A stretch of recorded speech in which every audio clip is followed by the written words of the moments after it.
اسلامی تقویم ہجری کا کیلنڈر حضرت عمر نے بنایا رضی اللہ تعالی عنہ نے، اور اسی تقویم کے مطابق وہ سال کی پہلی تاریخ کو اس دار دنیا سے آخرت کی جانب عازم سفر ہوئے۔ گویا جب ہجری سال کا آغاز ہوتا ہے تو سب سے پہلے ہمیں حضرت عمر فاروق کی یاد تڑپاتی ہے، ان کی شہادت کا تذکرہ تازہ ہوتا ہے، اور اطراف و اکناف عالم میں ان کے ذکر کی خوشبو سے، ان کے تذکرے کی مہک سے مشام ہستی منور ہوتے ہیں۔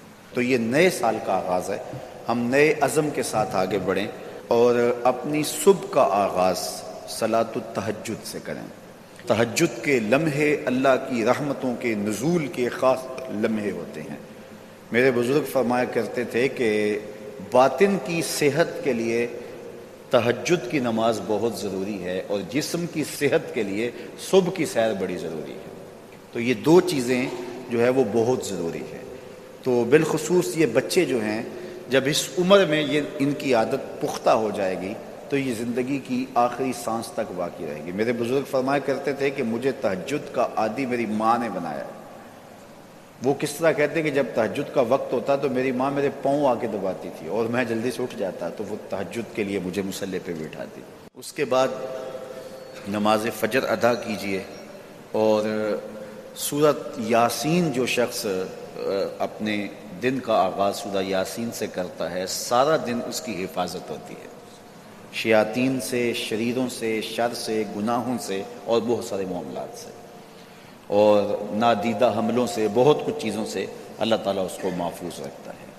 تو سارے سورہ یاسین کی تلاوت اپنے معمولات میں شامل کر لیں۔ نماز فجر کی ادائیگی کے بعد آپ ہلکی پھلکی ورزش ضرور کیجئے۔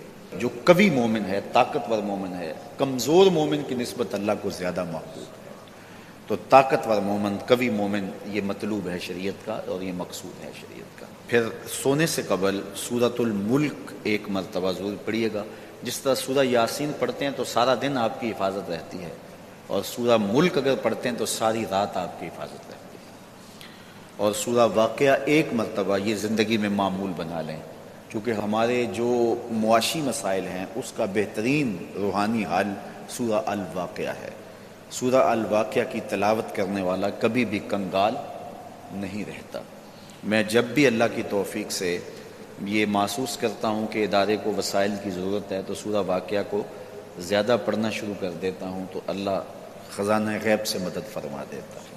اور جب بھی کبھی میں چاہتا ہوں حرمین طیبین میں حاضری کے لیے تو سورہ واقعہ کی تلاوت میں لازمی کرتا ہوں، اس نیت سے کہ اللہ اس کی برکت سے، وہاں چونکہ 1,00,000 کے بدلے میں جو ہے وہ ثواب ہے، تاکہ جو ہے وہ زیادہ سے زیادہ اللہ تعالیٰ وسائل عطا فرمائے۔ تو یہ ساری جو بہاریں آپ کو نظر آ رہی ہیں، اس میں بہت سارا حصہ سورہ الواقعہ کا ہے۔ جس معاشرے میں ہم جی رہے ہیں یہ ناہموار معاشرہ ہے۔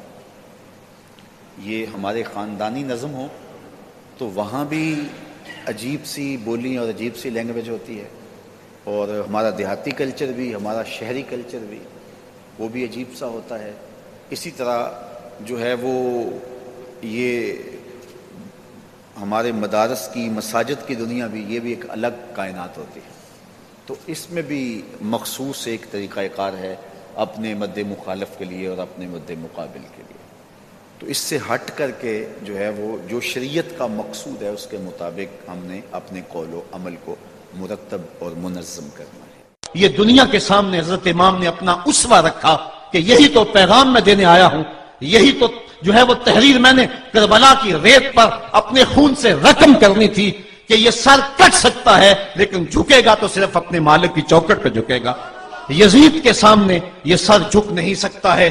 تو حضرت امام حمام رضی اللہ تعالیٰ عنہ نے کربلا کے تپتے ہوئے ریگزار میں جب 72-73 لاشیں خیموں کے سامنے پڑے تھے اور اتنے زخم کلیجے پہ تھے، راوی کہتا ہے کہ جب آپ کی قمیض اتاری گئی تو 113 سوراخ اس میں تیروں کے تھے، 33 زخم نیزوں کے تھے، 34 گھاؤ تلواروں کے تھے، اتنے زخم جسم کے اندر، اور جسم چور ہے زخموں سے۔ لیکن حضرت امام حسین نے جب پیشانی سجدے میں رکھی تو آخری لفظ یہ تھے، اللہم رضن بقضائک وصبرن علی بلائک تسلیما لامرک سبحان ربی العالی. مالک تیری تقدیر پہ راضی ہو گیا ہوں. مالک زخم سے پہ بھی میں مسکرا رہا ہوں. مالک تیری طرف سے جو دکھ آئے میں نے ان کو قبول کیا. جے سونا میرے دکھ وچ راضی تے میں سکھ نو چلے ڈاواں. مالک میں سب کچھ قبول کیا. حسین تیری رضا پہ راضی ہے. میرے مالک تو بھی بتا تو بھی حسین پہ راضی ہوا ہے کہ نہیں ہوا ہے. آواز آ رہی تھی اس پیاسے پر علی شیر خدا کو ناز ہے. اس نواسے پر محمد مصطفیٰ کو ناز ہے. اوروں نے بھی سجدہ کیا پر اس کا عجب انداز ہے. اس نے وہ سجدہ کیا جس پر خدا کو ناز ہے. اے حسین ابن علی تم پر سلام. نازش آل نبی تم پر سلام. آج لہجہ بھی دم توڑ رہا ہے اور سورج بھی درد غروب سے زرد ہو رہا ہے. وقت کے دامن میں گنجائش نہیں کہ میں اس مضمون کو چھیڑوں. آؤ ہم سلام کرتے ہیں. یہ سورج سامنے چمک رہا ہے. میں یہاں بیٹھا سوچ رہا تھا کہ ہم نے تو نہیں دیکھا. اے سورج دوپہر کا وہ منظر تم نے تو دیکھا تھا جب کربلا میں حسین کا سر کٹا تھا, جب گھر لٹا تھا, جب خیموں کو آگ لگی تھی, جب سکینہ رو رہی تھی اور جب گھوڑا خالی پلٹا تھا اور سکینہ پوچھتی تھی گھوڑے تو خالی آ گیا ہے حسین کہاں چھوڑایا ہے. آج یہ سورج یہ چمک چمک کے وہ ہمیں کہانی سنا رہا ہے اور ہمیں پیغام دے رہا ہے کہ نبی کے نام پہ حسین نے تو سر کٹا دیا. آج تم کہتے ہو دین پہ چلنا بڑا مشکل ہے. تم شور ڈال رہے ہو. جن کے لیے مسجدوں میں قالین بچھے ہوئے ہیں, گرم پانی دستیاب ہے اور ان کے لیے مسجدوں میں آسائشیں موجود ہیں, اور پھر بھی وہ کہتے ہیں دین پہ چلنا بڑا مشکل ہے. ذرا دیکھو حسین ابن علی کو سجدے میں سر رکھ کے, پیشانی رب کے حضور رکھ کے حسین ابن علی کہہ رہے ہیں مالک میں سر کٹا کے بھی تیرے حضور حاضر ہوں اور تجھ پہ راضی ہوں. تو بھی بتا کہ تو بھی حسین پہ راضی ہے یا نہیں ہے. اے حسین ابن علی تم پر سلام. نازش آل نبی تم پر سلام. تم پہ لاکھوں رحمتیں لاکھوں سلام. اے شہیدان محبت کے امام. لالا گوں لالا بدن لالا چمن. اے چمن اندر چمن اندر چمن. زندگی ہی زندگی تیری حیات. اے حیات اندر حیات. افتخار ملت بیضا ہے تو. رب کعبہ کی قسم یکتا ہے تو. فخر کا دل میں دریچہ باز کرنا چاہیے. جن کا تو آقا ہے ان کو ناز کرنا چاہیے. آج ہم ناز کرتے ہیں حسین ابن علی پہ. ہم آ حسین والے نہیں ہیں, ہم واہ حسین والے ہیں. واہ حسین تیری عظمت کو سلام. اتنے زخم کلیجے پہ ہو تو کھڑا نہیں ہوا جاتا, لیکن جبر کے خلاف کتنی قوت سے کھڑا ہے. حسین ابن علی نے اپنا نمونہ لوگوں کے سامنے رکھنا تھا. تو اقبال کہتا ہے سرخ رو عشق غیور از خون او, شوخی این مصرع از مضمون او. یزید مٹ گیا, یزید کا نام مٹ گیا, اس کا تشخص مٹ گیا. حسین کل بھی زندہ تھا, حسین آج بھی زندہ ہے. مرتا تو وہ ہے جس کی فکر مر جائے, مرتا تو وہ ہے جس کا نسب العین مر جائے, مرتا تو وہ ہے جس کا مشن ختم ہو جائے. حسین کا نسب العین زندہ, حسین کی فکر زندہ, حسین کا مشن زندہ, حسین زندہ, حسین کا نانا بھی زندہ. آج بھی ہزاروں کروڑوں اربوں انسان حسین کا نام لے کے جی رہے ہیں. میں کہتا ہوں اگر کوئی یزید کا نام بھی لیتا ہے تو وہ سر جھکا کے دیتا ہے. کیسا تمہارا لیڈر ہے جس کا نام لیتے ہوئے بھی تمہیں شرم آتی ہے. نام لینے سے پہلے سر جھکاتے ہو, نام لیتے ہوئے پسینہ پسینہ ہوتے ہو, نام لینے کے بعد منہ چھپا لیتے ہو. تمہیں اپنے قائد اور اپنے لیڈر کا نام لیتے بھی شرم آتی ہے, اور جب ہمارے لبوں پہ نام حسین آتا ہے ہمارا قد اونچا ہو جاتا ہے, ہمارا سر فخر سے بلند ہو جاتا ہے. فخر کا دل میں دریچہ باز کرنا چاہیے. جن کا تو آقا ہے ان کو ناز کرنا چاہیے. تو حسین ابن علی نے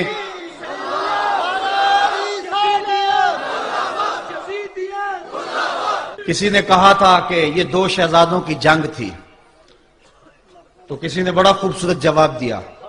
اس نے کہا کربلا جنگ تھی اگر دو شہزادوں کی, قلم میں زور ہے تو لکھو حسین ہار گئے, لہجے میں تنتنا ہے تو لکھو حسین ہار گئے, انداز میں زور ہے تو کہو حسین ہار گئے. زمانہ کل بھی کہتا تھا, زمانہ آج بھی کہتا ہے, حسین کل بھی جیتا تھا, حسین آج بھی جیتا ہے. جب حضرت امام حسین رضی اللہ تعالیٰ عنہ کا سر انور کاٹ لیا گیا اور خولی بن یزید نے نیزے کی نوک پہ اس کو رکھا, ویسے رخ سر کا زمین کی طرف سے تھا. کسی نے کیا خوب کہا, باں کے سر نیزے پہ اور سوئے زمین ہے روح, یعنی سجدہ ثانی کی ہے آرزو. رکعت کے دو سجدے ہوتے ہیں, ایک سجدہ ہوا تھا کہ سر انور جدا کر لیا گیا، جب نیزے کی نوک پہ تھا سر تو رخ زمین کی طرف سے تھا۔ شاعر کہتا ذرا غور سے دیکھو سر حسین کیا کہہ رہا ہے، سر حسین کی پیشانی زمین کی طرف ہے، پیشانی میں دوسرے سجدے کی آرزو مچل رہی ہے۔ تو جب امام حسین کا سر خولی نے نیزے کی نوک پہ چڑھایا، اس نے تو یہ کہنا چاہا تھا کہ ہم فتح یاب ہوئے اور دیکھو ہم نے سر کاٹ لیا۔ کسی نے کہا ذرا غور سے دیکھو یہ تو سر کٹ کے بھی سر بلند ہے، یہ سر کٹ گیا پھر بھی سر بلندی نہیں گئی ہے، اس کا بانکپن پھر بھی نہیں گیا ہے۔ حسین کا سر کل بھی اونچا تھا، حسین کا سر آج بھی اونچا ہے، اس کا نام زندہ، اس کا پیغام زندہ، اس کی فکر زندہ۔ حضرت امام زین العابدین یہ کربلا کے وہ شخص ہیں جنہوں نے سارا منظر اپنی آنکھوں سے دیکھا تھا۔ اتنے دکھ کسی کو نہیں پہنچے جتنے زینب اور زین العابدین کو پہنچے ہیں۔ سب منظر کھلی آنکھوں سے دیکھا، 14 سال کی عمر ہے، بیمار ہیں، تاریخ بتاتی ہے اس کے بعد ساری زندگی حضرت زین العابدین نے ٹھنڈا پانی نہیں پیا، جب پانی پینے لگتے تڑپنے لگتے، کہتے مجھے سکینہ کی پیاس یاد آتی ہے، مجھے علی اصغر کا تڑپنا یاد آتا ہے، ساری زندگی پھر ٹھنڈا پانی نہیں پیا۔ حضرت امام زین العابدین نے یہ سارا منظر کھلی آنکھوں کے ساتھ دیکھا تھا، اور پھر آپ نے دمشق کے بازاروں میں بھی اور کوفے کی گلیوں کے اندر بھی سروں کا یہ قافلہ اپنی قیادت کے اندر جو ہے وہ گزارا تھا۔ جب یزید کے دربار کے اندر حضرت امام زین العابدین پہنچے تو یزید نے پہلے تو جو ہے وہ دکھ کا اظہار کیا۔ بعض لوگ یہاں سے یزید کی بریت کا اعلان کرتے ہیں۔ یہاں کسی نے بڑی خوبصورت بات کہی کہ قاتل کی پشیمانی مقتول کی اہمیت کو تو بڑھا سکتی ہے لیکن اس کے دامن سے قتل کے داغ کو نہیں دھو سکتی۔ تو اس نے یہ سب کچھ کیا، یہ بس اس کے ٹسلے تھے جو وہ بہانے لگا، لیکن بعد میں اس نے حضرت امام حسین رضی اللہ تعالی عنہ کے دانتوں کے اوپر جو ہے وہ چھڑی مارنا شروع کر دی۔ تو حضرت ابو برزہ اسلمی صحابی رسول وہاں موجود تھے، وہ کھڑے ہو گئے، اٹھ گئے، بدن کانپتا ہے ان کا، کہنے لگے ظالم ارفع قدیبہ کا، یہاں اپنی چھڑی ہٹا لے، میں نے اپنی ان آنکھوں سے دیکھا ہے کہ کان رسول اللہ صلی اللہ علیہ وسلم یلسمہ، حضور نے ان ہونٹوں کو خود چوما ہے۔ تو یہ کہہ کہ آپ دربار سے نکل گئے اور روتے تھے اور آپ کے بدن پہ کپ کی بھی تاری تھی۔ بعد میں یزید نے کہا حضرت غلطی ہو گئی اور یہ میں نہیں چاہتا تھا، بتائیں آپ کی کوئی شرط ہو۔ تو آپ نے فرمایا میری 4 باتیں مان لو۔ ان 4 باتوں میں ایک بات یہ تھی کہ سر حسین اور سر شہیداں ہمارے سپرد کر دو تاکہ ہم کربلا جا کے ان کی تدفین کر سکیں۔ دوسری یہ تھا کہ ہمیں مدینہ حفاظت سے پہنچا دو۔ تیسری شرط یہ تھی کہ مجھے جو ہے وہ جمعے کا خطبہ دینے کی اجازت دو آج دمشق جامع مسجد کے اندر۔ چوتھی بات آپ نے یہ فرمائی کہ قاتلان حسین جو ہے وہ میرے سپرد کرو۔ اس نے کہا ہاں کون ہے قاتل حسین کا؟ لوگوں نے کہا خولی ہے۔ خولی نے کہا میں نے قتل نہیں کیا، یہ سنان بن انس نخی نے کیا ہے۔ سنان بن انس نخی کو کہا ہاں تو بتا، کہنے لگا میں قتل کیوں کرنا تھا، یہ تو شمر ذل جوشن نے کیا ہے۔ شمر ذل جوشن کو کہا تو بتا، کہنے لگا میں نے قتل نہیں کیا، میرا کون سا حسین نے کچھ بگاڑا تھا، قتل اس نے کیا ہے جس کی حکومت کو خطرہ تھا۔ تو یہ ہے وہ ہے قاتل حسین کا۔ اب یزید کہنے لگا تمہاری یہ شرط تو میں پوری نہیں کر سکتا، یہ بات تو پوری نہیں کر سکتا، اب خطبہ دے لو۔ اب حضرت امام زین العابدین خطبہ دینے کے لیے کھڑے ہوئے۔ خطابت تو اس گھر کی لونڈی ہے، جب یہ بولتے ہیں تو حکمت کے موتی دولتے ہیں۔ جو ہی امام زین العابدین کھڑے ہوئے، 14 سال عمر ہے اور دمشق کی جامع مسجد ہے، یزید بھی بیٹھا تھا، یعنی سلطنت بھی تھے، عوام کا بھی ہجوم تھا۔ جب آپ نے خطبہ شروع کیا لوگ زاروں کے تار رونے لگے، اور آپ نے اہل بیت کے مناقب جب لوگوں کے سامنے رکھے تو یزید گھبرا گیا کہ کہیں لوگ میرے گریبان تک نہ پہنچے۔ اس نے مؤذن کو اشارہ کیا جلدی جلدی اذان پڑھو۔ تو جب اس نے کہا اللہ اکبر اللہ اکبر، تو حضرت شہزادہ زین العابدین نے کہا کہ اس کے اندر کوئی شک نہیں کہ اللہ سب سے بڑا ہے۔ جب شہادتین کا کہا اشہد ان لا الہ الا اللہ، حضرت امام زین العابدین نے اس کے جواب کے اندر کہا ہاں ہاں اللہ کے علاوہ کوئی معبود نہیں ہے، اس کی گواہی ہم نے خون سے دی ہے، ہم نے اپنے لہو سے دی ہے اس کی گواہی۔ اور پھر اس کے بعد جب اشہد ان محمد رسول اللہ پہ لفظ آئے تو حضرت امام زین العابدین نے کہا یزید دیکھ اب اذان کے اندر تیرے نانے کا نام ہے یا میرے نانے کا نام ہے؟ آج بھی منبر پہ میرے نانے کا نام ہے، تو یزید مر گیا، اس کا نام مر گیا، اس کا تشخص مر گیا۔ حسین کل بھی زندہ تھا، حسین آج بھی زندہ ہے، حسین کربلا کے تپتے ہوئے ریگزار میں بھی زندہ تھا، کوفے کے بازار میں بھی زندہ تھا، اور دمشق کی جامع مسجد میں بھی زندہ تھا، مدینے میں بھی زندہ، مکے میں بھی زندہ، کابل میں بھی زندہ، کندھار میں بھی زندہ، قلعہ جنگی میں بھی زندہ، تورا بورا میں بھی زندہ، موصل میں بھی زندہ، بغداد میں بھی زندہ، غزہ کی پٹی میں بھی زندہ، فلسطین میں بھی زندہ۔ آج حسین کی زندگی اور حسین کا باقپن دنیا کو بتا رہا ہے، بش کو بتا رہا ہے تیرے منہ پہ تماچا حسین مارے گا۔ زمانہ بتائے گا کہ حسین کل بھی زندہ تھا، حسین آج بھی زندہ ہے۔ حسین کی فکر لے کے اٹھو اور پوری دنیا پہ چھا جاؤ اور زمانے کو بتاؤ کہ ہم حسین ابن علی کے سپاہی ہیں۔ صرف محرم کے دن آنسو بہا لینے سے کچھ نہیں ہوگا۔ کیا صرف محرم حسین کا مہینہ ہے؟ نہیں، سب پورا سال حسین کا ہے، پوری زندگی حسین کی ہے، پورے زمانے حسین کے ہیں۔ یہ صرف عاشور کا دن یا عاشور کی شب ہی حسین کی نہیں، سارے زمانے حسین کے ہیں۔ کل بھی حسین کا تھا، آج بھی حسین کا ہے، کل بھی حسین کا ہوگا۔ آؤ اٹھیں، قرآن کو لے کر کے حسین ابن علی نیزے کی نوک پر بھی چڑھ کے قرآن سنایا، اور آج ہم اسی قرآن کی دعوت کو لے کر کے اٹھیں اور حسین ابن علی کے پیغام کو گھر گھر